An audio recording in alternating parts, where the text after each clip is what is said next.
Hallelujah, hallelujah, si Jesus ay nabuhay. Hallelujah, hallelujah, siya'y ating sambahin. Tayo'y lahat ngayon'y magsaya. Si Jesu Kristo ay nagtagumpay. Hallelujah, hallelujah, si Jesus ay nabuhay. Hallelujah, hallelujah, siya ay ating sambahin. Sa ngalan ng Ama at ng Anak ng Espiritu Santo. Amen. Sumainyo ang Panginoon. At sumaiyo rin. Pasalamatan natin ang Panginoon sa pamamagitan ng misang ito, lalo na sa pamamagitan ng ating mabuting buhay bilang mga Kristiyano. At upang tayo maging marapat, halina't magsisin muna para sa ating mga kasalanan. Tayo pong lahat, inaamin ko sa makapangyarihang Diyos at sa inyo mga kapatid, na lubha akong nagkasala sa isip, salita at sa gawa, at sa aking pagkukulang. Kaya sinasamo ko sa mahal na Birheng Maria, sa lahat ng mga anghel at mga banal, at sa inyo mga kapatid, na ako'y panalangin sa Panginoong ating Diyos. Kaawaan tayo na mapagmahal na Diyos, patawarin sa ating mga sala, at matnubayan hanggang sa buhay na walang hanggan. Amen. Panginoon, kaawaan mo kami. Panginoon, kaawaan mo kami. Kristo, kaawaan mo kami. Kristo, kaawaan mo kami. Panginoon, kaawaan mo kami. Panginoon, kaawaan mo kami. Iyuko natin ang ating ulo, maaaring ibulong sa Panginoon ang ating intensyon. Pakisama sa dasal ang mga OFW, ang mga may sakit, ang mga nag-aalaga sa kanila.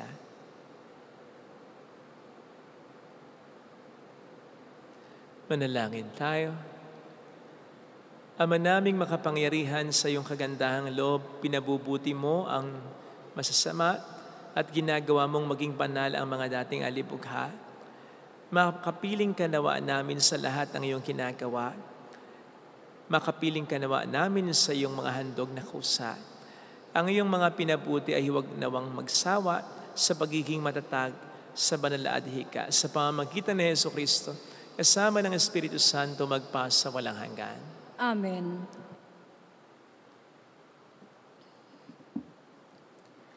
Ang salita ng Diyos mula sa mga gawa ng mga apostol. Noong mga araw na yon, pagkatapos ng mahabang pagtatalo, tumindig si Pedro at sinabi sa mga apostol at sa matatanda, "Mga kapatid, nalalaman ninyo na noong nakaraang mga araw, hinirang ako ng Diyos upang ipangaral sa mga hintil ang mabuting balita, at sila na may sumampalataya. At ang Diyos na nakasasaliksik ng puso ang nagpapatotoo na tulad natin, sila'y tinatanggap niya ng pinagkalooban sila ng Espiritu Santo. Iisa ang tingin ng Diyos sa kanila at sa atin. Nilinis din niya ang kanilang puso, sapagkat nanalig sila kay Hesukristo. Bakit ba marunong pa tayo sa Diyos? Ba't ninyo ipinapasan sa mga alagad ang isang dalahing mabigat na hindi natin napasan, ni ng ating mga magulang? Sumampalataya tayo at nagligtas sa pamamagitan ng kagandahan loob ng Panginoong Hesus. Gayon din naman sila. Tumahimik ang buong kapulungan. Nakinig sila kina Bernabe at Pablo habang isinasalaysay nila ang kababalaghang ginawa ng Diyos sa mga hintil sa pamamagitan nila. Pagkatapos, si Santiago naman ang nagsalita, "Mga kapatid, pakinggan ninyo ako." Kakatapos pa lamang isalaysay ni Simon ang unang pagkatawag ng Diyos sa mga hintil upang sila rin ay maging bayan niya, ayon sa hula ng mga propeta. Pagkatapos nito ay babalik ako at muli kong itatayo ang bumagsak na tahanan ni David. Muli kong ibabangon mula sa kanyang pagkaguho, upang ang Panginooy hanapin ang ibang tao. Ng lahat ng bansang tinawag kong upang maging akin. Gayon ang sinabi ng Panginoon na nagpahayag ng mga bagay na ito mula pa noong una.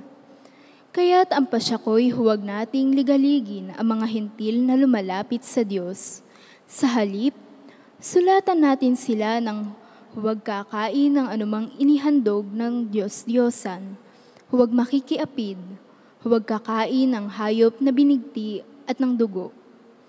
Sapagkat mula pa nung unang panahon, ang kautusan ni Moises ay binabasa sa mga sinagoga tuwing araw ng pamamahinga at ipinangangaral ang kanyang salita sa bawat bayan.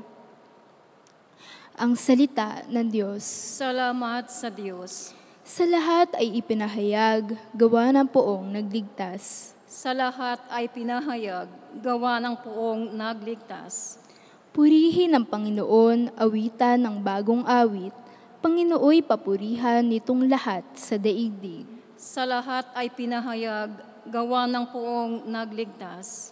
Awitan ng Panginoon, ngalan niya ay purihin. Araw-araw ang ginagawang pagliligtas ay banggitin. Kahit saay ipahayag na ang poon ay dakila. Sa madla ay ipapahayag ang dakila niyang gawa. Sa lahat ay pinahayag, gawa ng poong nagligtas. Panginooy siyang hari sa daigdig ay sabihin, sanlibutay matatag na kahit ito'y ugain. Sa paghatol sa nilikha, lahat ay pantay sa paningin. Lahat ay pinahayag, gawa ng poong nagligtas.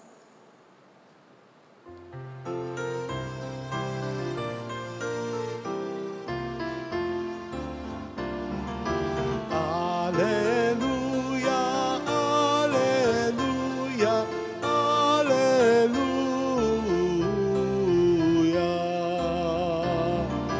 Alleluia, alleluia, alleluia. Sumainyo ang Panginoon. At sumaiyo rin. Ang mabuting balita ng Panginoon ayon kay San Juan. Papuri sa iyo, Panginoon.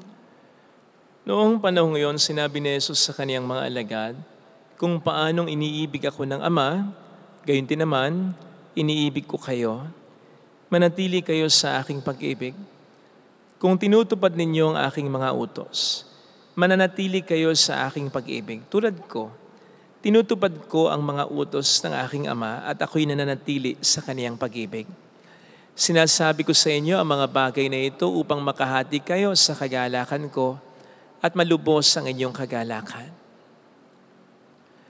Mga kapatid, ang mabuting balita po ng Panginoon. Pinupuri ka namin, Panginoong Hesu Kristo.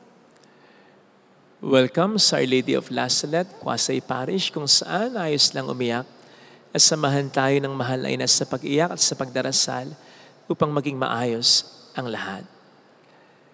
Gusto niyo po bang maging masaya? Siyempre naman po, di ba? Kaya naman ginagawa natin ang halos lahat ng paraan upang tayo ay magalak, upang tayo ay sumaya. Nandiyan pag-ipunan natin at bilhin ang mga bagay na alam nating makapagpapasaya sa atin. Nandiyan puntahan natin ang mga lugar, samahan natin ang mga tao na sa paniniwala natin ay makapagdudulot ng kaligayahan sa atin. Kung papaanong iniiwasan din naman natin, ilalayuan natin ang mga bagay at tao na alam naman nating makapagpapalungkot o makapagbabawas ng kaligayahang naranasan natin. Wala naman pong masama sa lahat ng ito, pero ito nga po kaya ang tinuturo sa atin ng ating Panginoong Jesucristo. Pumunta po kayo sa bookstore, kahit sa library. Mag-search po kayo sa internet. At ang dami ng mga pag-aaral na ginawa, libro na ginawa, at pahayag ng kung sino-sino mga tao hinggil sa paano nga ba tayo makararamdam at makararanas ng tunay na kaligayahan. Pero bakit hanggang ngayon parang mailap yan? Narinig po natin sa ating mabuting balita ang alok ni Kristo na kagalakan. At upang malubos daw sa pamamagitan niya ang ating kaligayahan o kagalakan. Ano po ba ang dating sa atin ito? Naging interesado or at least na-curious man naman tayo? Sapagkat kung hindi, maaaring hindi tayo believe sa kagalakang inaalok niya sa atin. At maaaring kontento na tayo sa anumang kagalakan ngayon na nararanasan natin. Eh hindi po maganda yan. Sapagkat sa pag-aalok ni Kristo ng kagalakan galing sa Kanya, ang ibig sabihin nun ay alam niyang hindi siya mapapahiya sa inaalok niya. At alam niya na anuman ang kagalakang naranasan natin ngayon, wala ito kung ikukumpara sa kagalakang maibibigay niya. For sure, He knows that great discrepancy between the joy we are experiencing and the joy that He is offering. Because Jesus is indeed a man of joy. Hindi naman niya kasi iaalok ang kagalakan kung wala siya niyan, di ba? You cannot give what you do not have. At naisip niyo po ba na nang mag-alok si Kristo ng kagalakan sa kanyang mga disipulo, naging negatibo ang reaksyon ng mga ito na para bang, hello, Jesus! Ikaw pa mag-aalok ng kagalakan? Alungkot ang buhay mo. Huwag mo naman kaming ibudol, lokohin. Kontento na kami sa kagalakang naramdaman namin. Mas masaya kaya kami sa iyo? Hindi ganon, sigurado. Ang naging reaksyon ng mga disipulo na mag-alok ng kagalakan sa kanila si Kristo. Instead, sigurado ko, di man nila sinabi, kahit sa kanilang puso, ang naisip nila, oh yes, God. Oh yes, Lord. We are so much interested. Give us that joy. Give us a share of your joy. Ang patunay nito ay ang pagsunod nila kay Kristo hanggang sa huli nang walang kahit katiting na pagsisisi. Sapagkat napatunayan nila na iba talaga ang kagalakan na naidudulot niya. Iba po ang kagalakan ni Jesus sapagkat alam naman po natin na kung meron mga isang taong nabuhay sa mundong ito na pinaka nakakaalam ng hirap at pinaka nakaranas ng hirap, ang Panginoon niya. Iba, simula pa lang at hanggang sa huli. Hanggang sa kanyang kamatayan sa Kalbaryo, naghirap. Paghihirap na mismong naramdaman niya, paghihirap na mismong pinaramdam, ininflict sa kanya, at paghihirap ng iba na naramdaman niya at inako niya. Iba? And yet, nandun ang kagalakan sa puso niya. Di man siya madalas ngumiti o tumawa dahil payapa siya. Kaya iba yung kagalakan niya. Hindi ito nakadepende sa sitwasyon. Hindi ito nakadepende sa labas, kundi nakabase sa puso niya at sa relasyon niya sa Ama. Honestly, hindi ko ma-imagine ang ating Panginoon dati na gumigising araw-araw ng simangot, banas, buwisit, na parang bang pinupwersa ang kanyang sariling bumangon at sinasabi sa Diyos, ay, nako, ano namang mission na bibigay mo ngayong araw nito? Papagod na ako, problema na naman. Paghihirap na naman. Sigurado kong hindi. Sigurado ko na sa bawat araw na gumigising ang Panginoon nung siya'y magkatawang tao sa mundong ito. Lalo na nung siya'y nagmi-ministeri na. Lagi niyang sinasabi, Ama, anong gagawin natin sa araw na ito? Excited na ako. Tara, sagipin natin ang mundo. Hayo po ba natin nung kagalakan ngayon? Na kahit may mga problema tayo alalahanin, ay babangon pa rin tayo ng energized, inspired, ng may kagalakan. Na para bang sinasabi lagi sa Diyos, another day, another blessing, another joy. Naku, sana po ay hilingin natin, hangarin natin mula sa Panginoon ang alok niyang kagalakan upang hindi na tayo gumasta ng gumasta at umasa ng umasa sa mga bagay at tao na ang binibigay na kaligayahan ay pansamantala lamang. Maliwanag po ang sinasabi ng Panginoon dito sa atin, ha? Sinabi ko sa inyo mga bagay nito. Anong mga bagay? Yung manatili daw tayo sa Kanya, yung tayo daw ay sumunod sa mga utos niya, yung tayo daw ay magtiwala sa Kanya, yung tayo daw ay mamunga ng sagana. Gawin natin ang lahat ng ito upang mapasa atin ang kagalakang inaalok ng Panginoon sa atin. Bakit tayo magtitiis sa peking kaligayahan kung mayroon namang tunay, hindi ba? At kung hinalok naman sa atin ng libre, hindi ba? Tapos magtataka tayo kung after a while ay iiyak na naman tayo, mabibigo na naman tayo, masasaktan na naman tayo. Hindi po ba parang hindi naman yata tama, baka nga katangahan pa, na tayo ay umasa ng walang hanggang kaligayahan sa mga bagay at tao na pansamantala lamang. Umasa tayo sa kaligayahan na pangmatagalan na ang Panginoon lamang ang siyang pinagmumulan. Ito po sana ang hilingin nating biyaya sa ating banal na pagdiriwang upang magkaroon tayo lagi ng matibay na motibasyon na makonekta, lumapit, kumapit, at huwag lumayo sa Panginoon. Amen. Lagay natin ang ating kanang kamay sa tapat ng ating puso.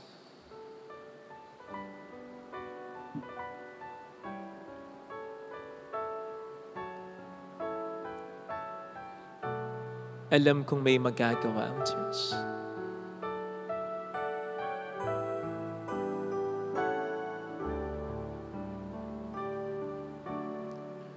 Alam kong may magagawa. Makapangyarihan siya. ang Diyos. Alam kong may magagawa ang Diyos. Alam kong may magagawa Walang imposible sa Kanya. ang Diyos. Kung ako'y magtatapat, Kung ako'y magtatapat sa Kaniya'y maglilingkod. sa Kanya'y maglilingkod, Alam kong may magagawa ang Diyos. may magagawa ang Diyos. Alam kong di ringin ng Diyos ang samo sapagkat mahal niya ako. Diringgin ng Diyos Alam niya ang samo ko. ang kalagayan ko. Alam kong di ringin ng Diyos ang samo. Alam kong diringgin ng Diyos ang samo ko. Alam niya ang dahilan ng mga pagsusumaw, pag-iyak ko. Kung ako'y magtatapat, sa Kanya'y maglilingkod. Sa Kanya'y maglilingkod, Alam kong di ringin ng Diyos ang samo ko. diringgin ng Pikit natin ang ating mga mata. samo ko. Panginoon, tulungan mo ko na malapit sa iyo upang bawasan, di man mawala ang lahat ng mga alalahanin ko. Tulungan mo ko na umasa at magtiwala ng lubusan sa iyo upang hindi man totally mawala ay mawasan ng malaki ang lungkot ko. Panginoon, pasensya na kung may mga pagkakataon na mas pinipili kong umasa sa iba kaya sa iyo. Madalas at maraming beses na akong naligaw tungkol sa paghahanap ko ng tunay na kaligayahan.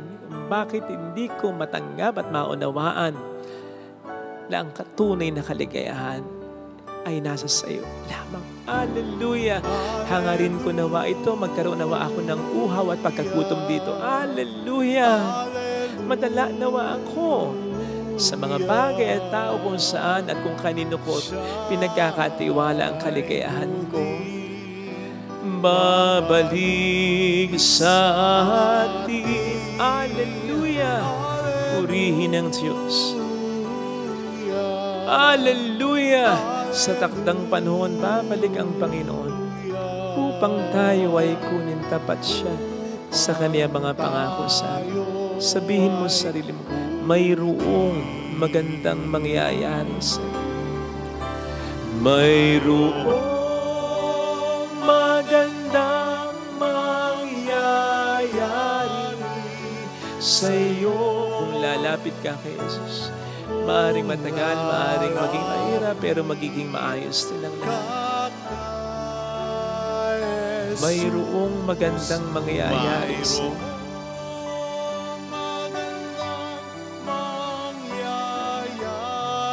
Habang nakakonekta ka sa Diyos, kung lalapit kay Jesus, Lalapit kay hindi ka pababayaan ng Diyos.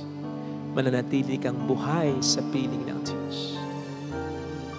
Papuri sa Ama at sa Anak sa Espiritu Santo. Kapara ng sa unang-una, ngayon at magpakailanman, magpasa walang hanggan. Amen. Pag-aalay po.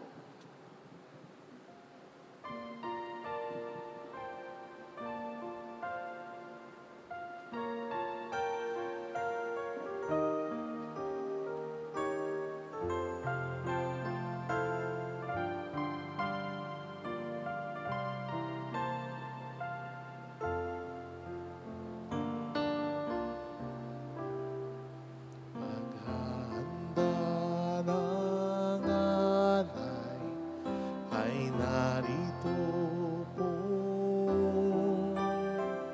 ang alak at tinapay,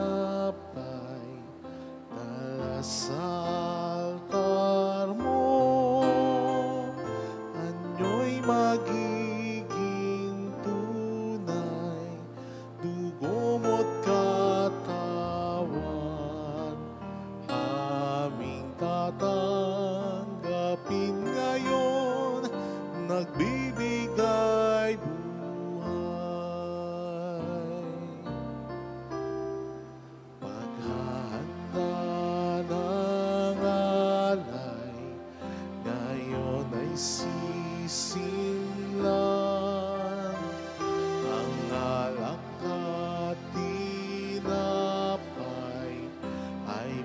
bendisyonan, anyo'y magiging tunay, dugo mo't katawan.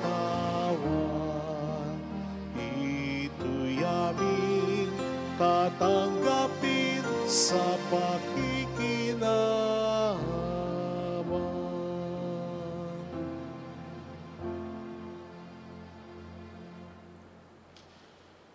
Manalangin tayo, pang ating handog ay maging kalugod-lugod sa Diyos namang makapangyarihan. Tanggapin nawa ng Panginoon nitong paghahain sa iyong mga kamay, sa kapurihan niya at karangalan sa ating kapakinabangan at sa buong sambayanan niyang banal. Ama naming lumikha sa paghahain ng banal na pagkapalitan ng iyong mga kalob at ng aming alay, kami pinapagsasalo mo sa iyong buhay na namumukod tangi at walang kapantay. Ipagkaloob mo ang aming pakikinabang sa iyong pakikisamang aming maaasahan, ay siya ring umiral sa aming pamumuhay araw-araw. Sa pamamagitan ni Heso Kristo, kasama ng Espiritu Santo magpasa walang hanggan. Amen. Sumainyo ang Panginoon. At sumaiyo rin. Itaas sa Diyos ang inyong puso at diwa. Itinaas na namin sa Panginoon. Pasalamatan ng ating Panginoong Diyos. Marapat na siya ay pasalamatan. Ama naming makapangyarihan, tunay ngang marapat na ikaw ay pasalamatan. Ngayong ipinagdiriwang ang paghahain ng Mesiyas, ang maamong tupa na tumupos sa aming lahat. Ang katawan ng anak mo sa krus na bayubay ay handog ng pag-ibig na walang kapantay. Ito ang paghahain ganapong kinalugtan. Ito ang nilunggati ng dating pag-aalay. Ang buong sarili ng anak mo sa Jesus ay inihain sa iyo upang kami matubos. Siya ang damban at paring naghahandog, siya pa rin ang tupang handog na ibinukod.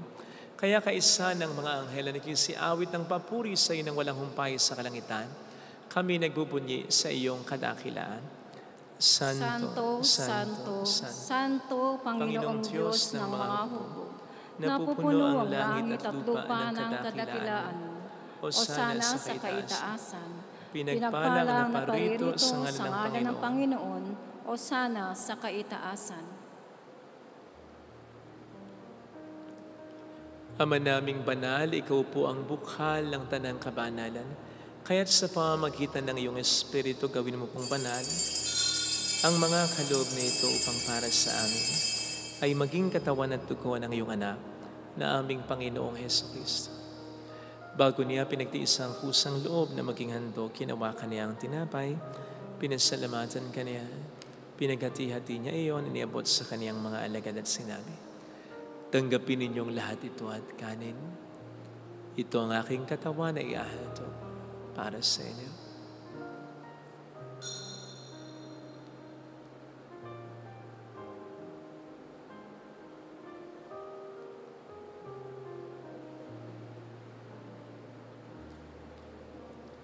Gayon din naman ang matapos ang hapunan, nawakan niya ang kalis. Muli kaniyang pinasalamatan, nibot niya ang kalis sa kaniyang mga alagad at sinabi, tanggapin ninyong lahat ito at imin. Ito ang kalis ng aking dugo ng bago't walang hanggang tipan. Ang aking dugo na ibubuhos para sa inyo at para sa lahat. Sa ikapagpatawad ng mga kasalanan, gawin niyo ito sa pag-alala sa akin.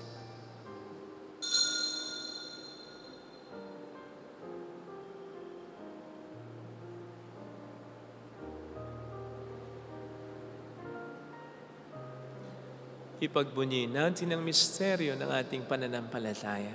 Si Kristo ay namatay, si Kristo ay nabuhay, si Kristo ay babalik sa wakas ng panahon. Ama, ginagawa namin ngayon ang pag-alaala sa pagkamatay at muling pagkabuhay ng iyong anak, kaya inialay namin sa iyong tinapay ng buhay at ang kalis ng kaligtasan.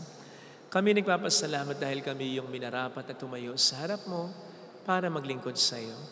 Sinasamo namin kami na magsasalo sa katawan at dugo ni Kristo ay mabuklod sa pagkakaisa sa pamamagitan ng Espiritu Santo.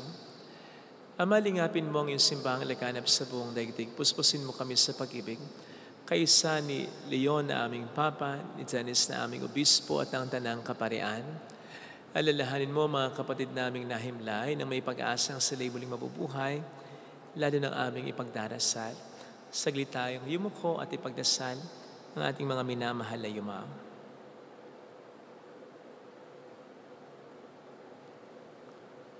Kaawaan mo sila at patuloyin sa iyong kaliwanagan. Kaawaan mo at pagkingtapatin kaming lahat na makasalo sa iyong buhay na walang wakas. Kaisa ang mahal na Birhen ng Lasalet, ang ina ng Diyos, San Jose ang kabiyak ng kanyang puso, Santa Rita de Casia, lahat ng mga banal na namuhay dito sa daigdig ng kalugod-lugod sa iyo, may pagdiwang naman namin ang pagupuri sa ikararangal mo sa pamamagitan ng iyong anak at aming Panginoong Hesukristo. Sa pamamagitan ni Kristo kasama niya at sa Kanya, ang lahat ng parangal papuri ay sa iyo, Diyos Amang makapangyarihan, kasama ang Espiritu Santo magpa sa walang hanggan. Amen. Tumawag tayo sa Ama.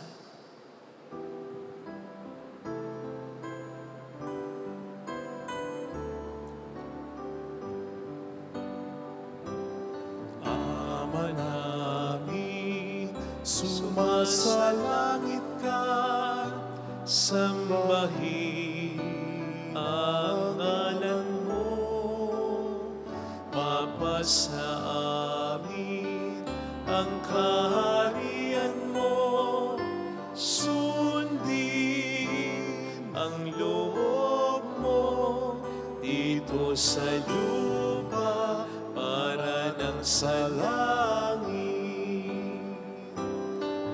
Bigyan mo kami ngayon ng aming kakanin sa araw-araw. At patawarin mo kami sa aming mga sala para ng pagpapatawad namin sa nagkakasala sa amin. At huwag mo kami ipahintulot sa tukso at ihadya mo kami sa lahat ng masama. Niling namin kami adya sa lahat ng masama, pagkalooban ng kapayapaan araw-araw, iligtas sa kasalanan, sa kapahamakan sa mga seryosong karamdaman, samantalang aming pinaghahandaan ang dakilang araw ng pagkapahayag ng tagapagligtas naming sa Hesukristo. Sapagkat iyo ang kaharian, ang kapangyarihan at ang kapurihan magpakailanman. Amen. Panginoong Hesukristo, sinabi mo noon, sinasabi mo rin sa amin ngayon, kapayapaan ang iniiwan ko sa inyo, aking kapayapaan ang binibigay ko. Tunghayin mo pong aming pananampalataya, huwag ang aming pagkakasala. Pagkalooban mo kami ng kapayapaan at pagkakaisa sa iyong kalooban, kasama ang Espiritu Santo magpasa walang hanggan. Amen. Ang kapayapaan ng Panginoon ay sumainyo nawang lahat. At sumaiyo rin. Magbigayan tayo ng kapayapaan sa isa't isa. Kapayapaan po. Peace be with you. Kordero ng Diyos Na nag-aalis ng mga kasalanan ng sanlibutan, maawa ka sa amin. Kordero ng Diyos na nag-aalis ng mga kasalanan ng sanlibutan, maawa ka sa amin. Kordero ng Diyos na nag-aalis ng mga kasalanan ng sanlibutan, ipagkaloob mo sa amin ang kapayapaan.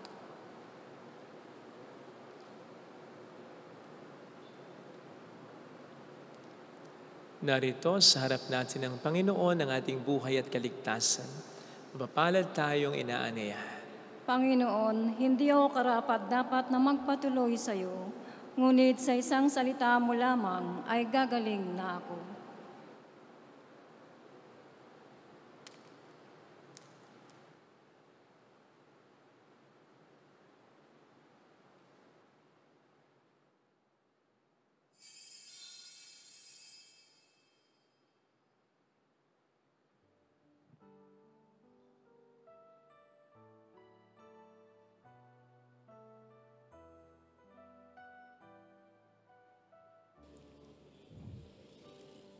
Panalangin para sa espiritual na pakikinabang. Panginoong Hesus, ako ay naniniwala na ikaw ay nasa kabanal-banalang sakramento. Iniibig kita ng higit sa lahat at ninanasa kong tanggapin ka sa aking kaluluwa. Sapagkat sa mga sandaling ito, hindi kita matatanggap sa sakramento. Tumuloy ka sa Espiritu sa aking puso. Niyayakap kita na para bang naririto ka na. Inaalay ko ng buong buo ang aking sarili sa iyo. Huwag mong hayaang mawalay ako sa iyo. Amen.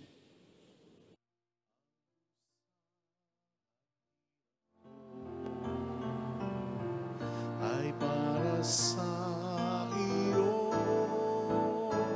Panginoon ko, ang tulad ko'y walang karapatan. Sa'yo ay tumanggap, ngunit sa isang bigkas mo lamang ay gagaling ako.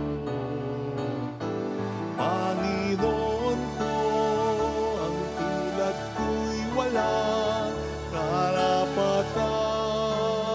Sa'yo ay tumanggap, ngunit sa isang bigkas mo lamang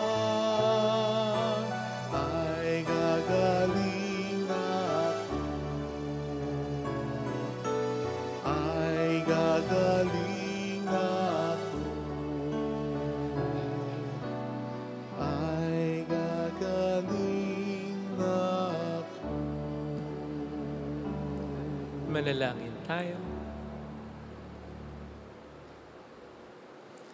Ama naming mapagmahal, manatili kang kapiling ng iyong sambayanan na ngayon pinapakinabang mo sa iyong sariling buhay at gawin mong kami pasulong na makahakbang mula sa dati naming pagkamakasalanan patungo sa pagbabagong nagdudulot ng iyong kabutihan sa pamamagitan ni Jesucristo kasama ng Espiritu Santo magpasa walang hanggan. Amen. Holy God, Holy Mighty One, Holy Immortal One. Have mercy on us and on the whole world. Holy God, Holy Mighty One, Holy Immortal One. Have mercy on us and on the whole world. Holy God, Holy Mighty One, Holy Immortal One.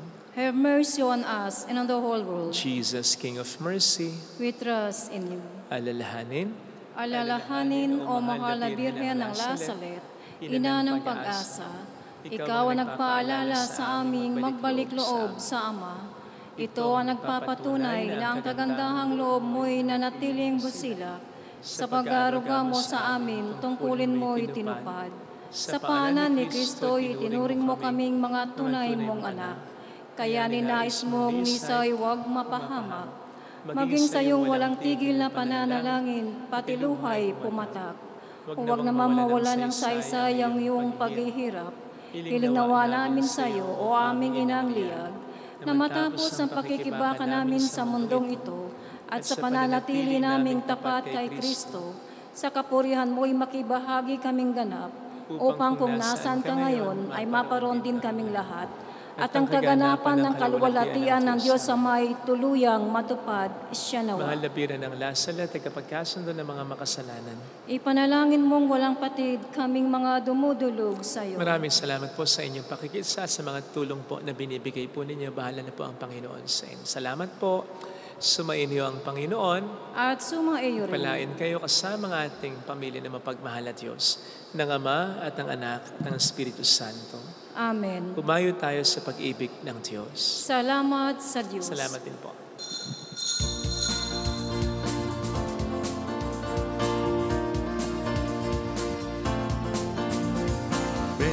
Mary, Mother of the Lord, here's a prayer we sing to you. Let your tears sip in our minds and hearts as once they fell at Lazaret. Tell your people how to live again. Tell your people how to sing again.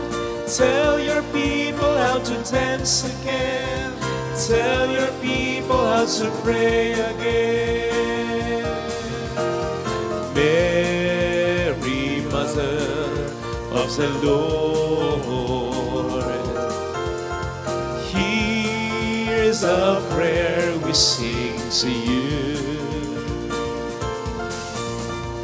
Let your tears sip in our minds and hearts, as once they fell at last and then.